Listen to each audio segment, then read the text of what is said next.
Bronx Talks. Bronx Talks.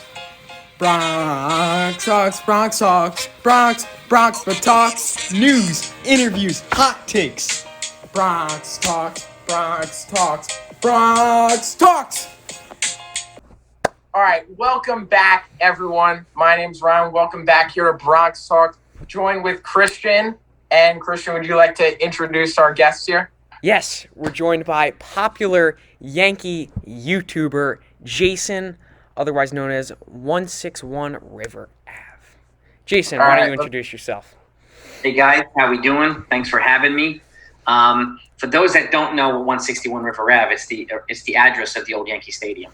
That's why I did it. And I actually have a big Yankee Stadium backdrop that I'll be bringing back up. Actually, I just moved to a new house. So I don't have a space for it yet, but it's as if you're flying a drone over the Yankee Stadium, the old one. So, but thank you guys for having me. I'm excited to be with you guys. Yeah, no problem. All right, let's get right into it. So Tyler Wade was DFA'd right before the Rule 5 draft over the weekend, and he was just traded to the Angels today for cash considerations or a player to be named later.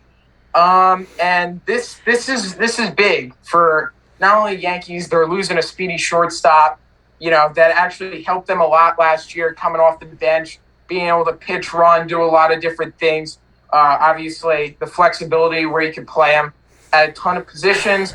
Cashman decided to let him go.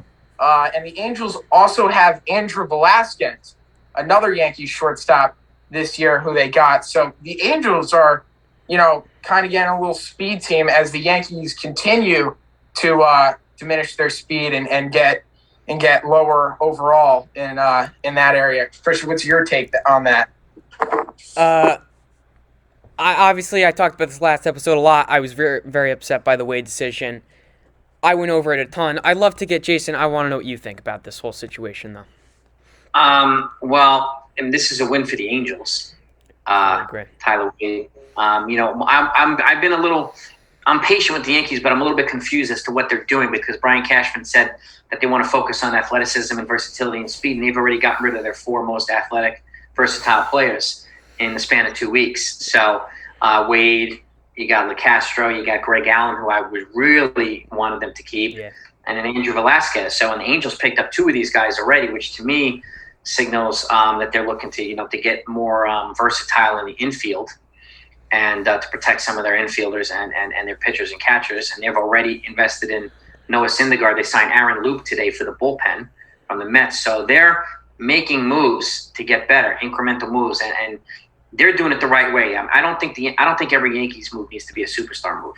So incremental players, and I think Tyler Wade's value, his skill set, being able to play infield and outfield, being elite defensively in both areas was a big plus. And he didn't really need to be a 300 hitter. He got on base here, he did all the things that they needed to do, and he was the best base runner on the team as well. Very smart base runner. So it signals to me that the Yankees are obviously going to be investing in infield depth, but I don't know to what degree because they went from a surplus in the infield to having two down, and they went from a surplus in the outfield to having three down. So they're going to have to invest in some serious depth now. So that's kind of my take on it. I'm going to miss Tyler Wade. I'm going to miss Tyler Wade's skill set. Underrated, and I think we appreciate it after he's gone. Going along with that, so we give up, as you said, the four fastest guys, and we know that baseball, the analytics, they're sort of moving in a power-oriented phase. So Cashman, he told us he wants to get more athletic. Do you think he really means that? Because most of the analytics support home run guys, strikeouts, and walks. Yep. Do you think Cashman means that? Me? I think he's very cryptic. So I think, he doesn't really show his cards. He won't tell you what, exactly what he's thinking or what they're thinking. But I don't think that he's going to ignore it now that they're down so many of these guys. In my personal opinion, it's a little odd to me, too, because now you're going to have to replace them with guys that cost $10 million each to do the same exact things that Tyler Wade was already doing. So, and does it limit their spending in other areas? I don't know. But I think, he's going to have to – to me, a couple of guys ring obvious. Chris Taylor, Eddie Rosario from the Atlanta Braves, just a great base runner. He runs elite defensively routes in the outfield. He's from the lefty side. Chris Taylor's a clutch hitter. He's kind of like, to me, the Dodgers version of Whit Merrifield. So he plays infield, he plays outfield, is a good contact hitter. And those are the types of guys that the Yankees need. And to me, they're the two most obvious guys to come in and replace them that aren't going to break the bank, that aren't going to cost $25, $30 million a year. So I hope that they bring in guys like this. I'm a little I'm confused at why they're going to do it this way, where it's going to cost so much more money. They could have kept Greg Allen and Tyler Wade and had really, really good bench. I agree. So, Yeah, it's certainly interesting to see what they're going to do. They obviously have some players in the minor leagues. A guy that came to mind was Stevian Florial. He was good last year. Haven't really seen anything with the bat yet. We know he's fast. That could be someone Cashman is looking to improve on speed. But no one really knows what he's doing at this point, not only in just the speed problem, but overall in free agency. A lot of mixed reports back and forth of what they want to do. And, time will tell. And certainly he has his work cut out for him on how he's going to improve this team for the upcoming season. Now, if we want to kind of switch into the Yankees speed problem as a whole and kind of shift it in the analytics, the way they're based, and, how they're basically a one-dimensional team, if you want to imply your take on that a bit. I think speed is one of the most important weapons in terms of manufacturing runs. Just if you think about it this way, if you had a speedy leadoff hitter who, let's just say it was Brian Reynolds or Greg Allen or Tyler Wade, and you hit a single, right? And then you have DJ hit a double, the likeliness of the fast guy coming home is much higher than the other way around. If you have DJ at first and someone hits a double, he's probably going to stay third. Yeah. So that's what the importance of speed is. And they were ranked 26th out of 30 this year in leaving runners in the scoring position, meaning the hitters did not drive in the guys that needed to be driven in. Okay, or the slower guys were being thrown out by a mile at the plate or on third base or whatnot. So speed is a very underrated skill. But if you look at some of the faster teams, Tampa, Boston, and a lot of these other teams, they have an element of speed. The Yankees had it, but they didn't utilize it as much as they should have. And this is where I think, that analytics component going into a little bit more of a transitional phase. Home runs are great, but stolen bases are just as important. And when the Yankees were really good, when they were winning championships, they had guys like Homer Bush and Luis Vizcaíno stealing bases left and right. So I think there needs to be an element of speed on this roster and on this team, no matter what point in time of year, and they should be there every year. So my curiosity is, since they've gotten rid of their four fastest guys, and Tyler Wade had 17 stolen bases on limited time. So if you let him play a full season, he's probably going to be upwards of 35 or 40. And you're talking almost Starling Marte numbers now. So, and Brian Reynolds numbers. So that's where he could have made an impact. So the speed issue, I think, needs to be addressed. And one of the things that I think the Yankees should do is strike first instead of waiting for the best deal. They get first, you take guys off the market so that other teams can't get them. I definitely agree. Yeah. You need a speed guy, at least one speed guy on the bench, 100% for late in game, a pinch runner. Yep. If you're gonna get one of the big shortstops, Semien, Story, Seager, Correa, none of those guys are speed guys. Correa can run, Seager can run, but they aren't speed guys. So, and if you get a first baseman, whether it's Olsen, Rizzo, or someone else, that's not gonna be a speed guy either. So your way to improve speed is center field, or you load the bench. So that's why I think Marte is definitely an option. Obviously, you have Hicks in center, but coming off the injury, you don't know how he's going to run. And the thing with Marte is he's not attached to a qualifying offer. So he's only going to cost cash. These other guys are. So, you don't have to forfeit a draft pick, a high draft pick, or international spending money to bring in a guy like Marte. So that, to me, brings added value. Even though he's a little bit older, he still leads the majors in stolen bases. He's an athletic freak. So he's a good guy to have here. And he's a clutch hitter. He's a good contact hitter. And again, he's a guy that can drive in some guys. I would personally, I like to have a leadoff guy being fast, no matter who he is. Yeah. And but you get that fast guy on base and up to the plate as many times as possible. And a leadoff guy who can maybe draw a fair amount of walks and just even if you're getting singles and doubles, it doesn't matter. He's on base. Exactly. having a guy at the top and then maybe a guy at the middle of the lineup that way can create chaos on a regular basis I think is a good weapon that the Yankees should be utilizing, because you get guys like Stanton and Judge, if you have like Olsen or whatnot, and these guys can't run. Gary Sanchez can't run. So Luke Voigt can't run.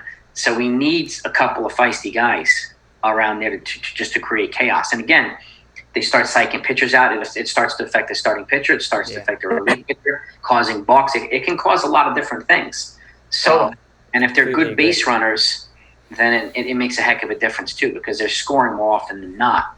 And that could be the difference between winning a game by 1 run or losing a game by 1 run.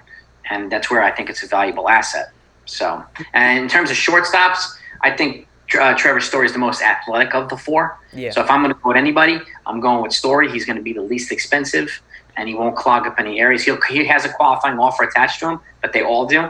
But him on 5 years, they could probably do. We heard Simeon today wants 7, so that might take him out of the Yankees running. But I mean, in the pecking order, it's probably Story most affordable, then Simeon, and then the other 2 guys. As far as I think, I mean, Correa is a sexy name, but if you look at their stats, they're not much different than Story's. And I'm just wondering, we're talking a lot the money. Does what Correa said have any impact on you about Jeter? Well, I mean, I look at it this way: Jeter's got 5 Gold Gloves. Yes. And he's got 5 rings. Yes. So enough said. I mean, it's the thing about it, he doesn't have the range that Correa does, but so what? Jeter was always at the right spot at the right time, and he knew how. And he has this, he has this ability to get that heading towards third base and throw it across, just like Correa does. But the bottom line is, he's a first ballot, almost unanimous Hall of Fame with 5 Gold Gloves and 5 rings, 3,000 hits. So there's not really much to criticize Jeter that's going to have any impact on anybody. So, and he also doesn't have the stigma of a cheating scandal with him. He's got 5 clean titles. Yeah, always played the right way. I thought it was funny, but I think that rubbed a lot of Yankee fans the wrong way. I didn't see the point of it. That's what I was about. Yeah, and I've had the opportunity to see Jeter play 100 times up front, and he was just fine. So. Guys like that are going to do that. He could have been using the Yankees to troll them too, to drive them nuts, maybe create a little more rivalry to either go to the Tigers, or maybe he'll sneak in and go to Boston. He'll become the new hated guy. Like, we don't really know what's going to happen with Correa yet. So, and the conventional wisdom is that he's probably going to go to Detroit, but there's nothing set in stone yet. Boston can afford a bigger contract than Detroit, and Boston's much closer to winning than Detroit is too. So, would you rather spend 5 out of the 10 years down the bottom, or almost winning all the time? That's a decision you have to make as well. But it didn't really bother me. I was just like, it was kind of silly. And again, look who he's talking about. This is one of the all-time great. It's Derek Jeter. Yeah. Yankees certainly have their work cut out for them addressing the shortstop position. A lot of different ways they can go about it. The stopgap option's been reported a bit. They might want to lean in that direction. They trust Volpe, they trust Peraza. They really like what they see in those guys. So it's interesting to see what way they'll go. And honestly, I think the front office is kind of letting things play out, see what's going to happen first. I don't think there's one particular guy that they're like, we need. I think they just want to see how everything rolls out. And, if they see something, they'll strike on it. And that's my take on the shortstop. Jason, who would your ideal shortstop be? Money, the player. Who's your ideal shortstop? Of all these guys that are available now? Yeah. Trevor Story. And when Volpe's ready, you move Story to third? Or second. So he's versatile enough, and that's why I like him and Simeon, because they've already played different positions. So those two having the versatility there, because if you think about it this way too, if they package, let's say they package Gleyber Torres in a trade for that also, because that might happen. So you have DJ at second. Then if you move one of those guys over for a Volpe or whatnot, then DJ becomes a super utility player again, and he's still going to get regular playing time. With that said, if they use Oswald Peraza, then he's actually better off being surrounded by DJ and Gio, because they're reliable gloves around him. defensively, which will allow him to kind of adjust to the major leagues. He personally, I would choose over a stopgap, Peraza, because the scouts are already saying he's major league ready. He looks really, really good. I would choose him over Andrelton Simmons or Jose Iglesias. Yeah. But if I had, in a perfect world, I'd be choosing Story and then moving him over when Volpe's ready. Because at that point, I think it's either going to be Oswald Peraza or Gleyber Torres going to Oakland for Matt Olson. It's going to be one of them as part of a bigger package. Yeah, certainly. We'll see how everything plays out. Definitely a lot of possibilities you can go. Start switching into the pitching. Do you see the Yankees adding another starting pitcher, Jason? I see them adding one, but I think they need to add two.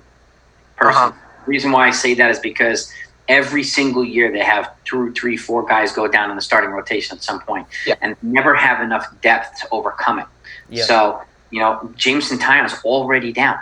It's November. Yeah. He's going to miss part of next year. So we're already down one. So if I were them, I'd be getting 2. I would leave Severino in the bullpen until he's proven he's ready. He's healthy enough to handle the start again. And I would have Nestor Cortes in the bullpen too. If you have those 2 elite kind of long relief guys, Nestor tends to gas out after 4 or 5 innings. He did in the second season. But I would still give him a chance, and I would give Luis Hill a chance as well to get in the rotation. Obviously Severino too, but I'd be bringing in 2 starters no matter what. And not to mention, I think having a guy like Sevy and Nestor in the bullpen, the big struggle we've seen with the Yankees the past few years is they just burn their bullpen. And then we get to the playoffs, and the bullpen's just gassed. So I think you have those long relief guys. I mean, it help out the bullpen a ton. Yeah, it bridges the starter to the closer, right? And when the starters don't go long enough, then you're taxing the bullpen. And when the bullpen's gassed, what do you do? So, and that was a big problem this year with the Yankees. And would you say Lasaiga's ready to step into a closer role yet, or no? I think he could. I think he gives them room to move Chapman if they want to move Chapman in a trade. He's got 1 more year. And you've got him and you've got Clay Holmes. You've got a lot of guys in the bullpen. And I could see them bringing in somebody like Andrew Chafin, who's kind of a reliable lefty, or somebody like a Kendall Graveman to add to that stable of relievers. They just protected Riding. So I'm very happy that they did that. They kept him here and kept him away from the Rule 5 because somebody would have scooped him up like that. So, but they've always been better at developing relief pitchers than they have in starting pitching. So, and I do think Loaizaga gives them flexibility. He can step into the closer role. But could you imagine a Severino and Loaizaga at the end of the bullpen? I mean, at the end of a game, that'd be pretty nasty, in my opinion. And again, we need other starters who can go length aside from Garrett Cole. So that's where I think bringing in 2 starters and protecting, because the starters will protect the bullpen just like the bullpen bails out the starters. So, and that's an important dynamic as well. So, but I think having 2 or 3 good long relief guys is an important piece, and that's something that the Yankees have not had in a long time. So they should take advantage of it, in my opinion. If that makes sense. I agree. Yeah, they also for another starter/reliever guy. They also got Herman in there too, and a big thing to try to save the bullpen, save some arms this year it could be the offense. Last year, every game was a 1-run game. They always had to use their high-leverage guys. And they could start, tacking on more runs and, letting the lesser relievers come in. That would really ease their bullpen, and that would really help them a lot.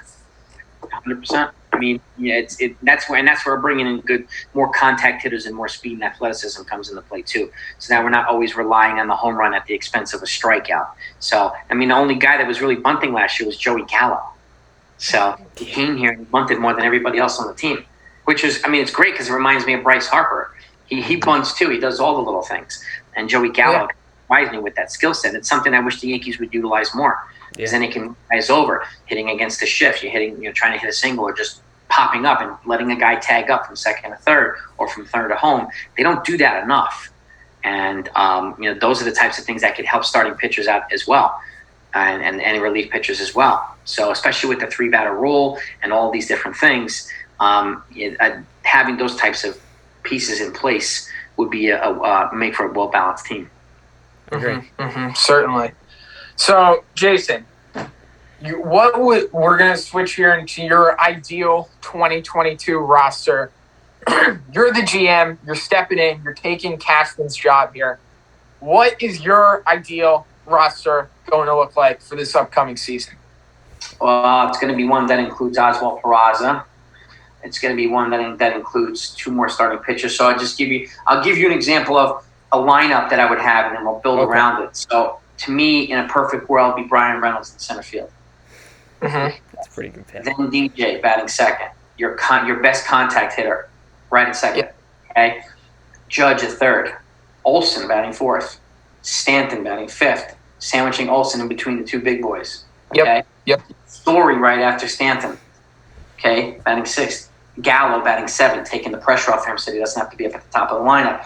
Gio at eighth, and then a catcher, either it be Jacob Stallings or somebody like Carson Kelly or even an MJ Melendez who's stuck behind Salvador Perez right now in Kansas City. That would kind of be my lineup. My bench, I would have guys like Oswald Peraza, I would have Estevan Florial, Eddie Rosario, and even a guy like Chris Taylor here. And they would be playing regularly because the way I see it, we have 3 gigantic outfielders not named Aaron Hicks, right? Judge, Stanton, and Gallo, they're huge guys. And we were lucky this year that they weren't injured. We really were. So having somebody like an Eddie Rosario or Chris Taylor who can kind of let them rotate between an off day and a DH would be able to help keep them healthy. And they would still get 120, 130 games in. I would rather take that than playing them until they gas out or until they get hurt and then missing 50, 60 games. So, better, more reliable bench players is part of my roster. Mm-hmm. Okay? And guys that can play multiple positions is part of my roster. In terms of starting rotation, I'm having Cole, okay? And the 2 guys that I would bring in, I hope they try to get Robbie Ray. He's worth the risk, in my opinion, okay? He's got the highest strikeout rate in Major League Baseball history, actually, which is something to be said. In Major League Baseball history, higher than Randy Johnson, Nolan Ryan, Sandy Koufax, all these guys. Okay, it's kind of ridiculous, actually. And then I would go after somebody like Kevin Gausman or Carlos Rodon. You can get one of those. Neither one of them is attached to a qualifying offer. Or I'm trying to trade for somebody like a Luis Castillo or JT Brubaker from the Pirates or somebody like that. Somebody who can just come in and give us length, give us innings. Yep. Zach Gallen, okay, from the Diamondbacks. Both of those guys are controllable for the next 3 to 4 or 5 years. Young, controllable starting pitching is an important piece. So I bring those guys in as well. And then I'm having other guys. I'm having Jordan Montgomery in the rotation. And then I'm having guys like Severino and Nestor and Luis Hill compete for the 4 and 5 spots or for the 5 spot. And then whoever doesn't get in that 5 spots are my long relief guys in the bullpen. And then I'm having Ridings, Clay Holmes. You got Joely, who's back. You have Wandy. You have Johnny Lasagna. You have Chapman. Britton's not going to be back. He's going to miss the entire year. So that's why a guy like Andrew Chafin makes sense to me as a reliable left-handed starter who won't cost $13 million a year. So he's not going to jam them up financially. So, but he's just as reliable as Britton. I hate to see Britton go because he's had, if you look at his stats, he's had low 2 or sub 2 ERA almost in 5 years for the Yankees. So he was actually pretty dominant. It was just underrated.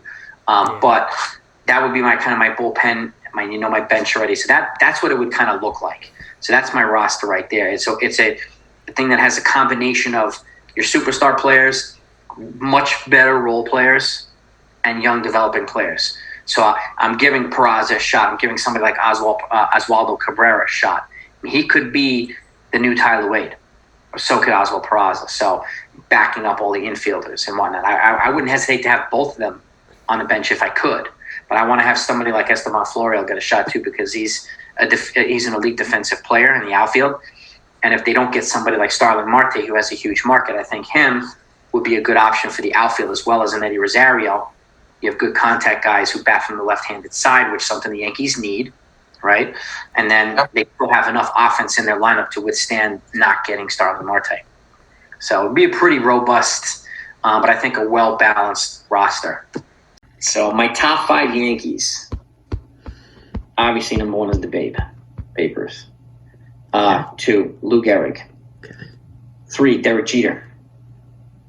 4, Mariano Rivera. 5, Don Mattingly. Donnie Baseball. my absolute favorite Yankee of all time. He's the epitome of heart and soul, and I struggled because I wanted Paul O'Neill on this, but I kind of kept it to homegrown guys here for the most part, with the exception of Babe Ruth. These guys are all homegrown Yankees, so I would have a tie between Don Mattingly and Paul O'Neill if I could, but because Paul O'Neill was the very definition of heart and soul, and that's exactly what Don Mattingly was, and they represented what the Yankees should be about, just like Derek Jeter represented what they should be about. Lou Gehrig was a class act. Babe Ruth, to me, is he's the gold standard of baseball.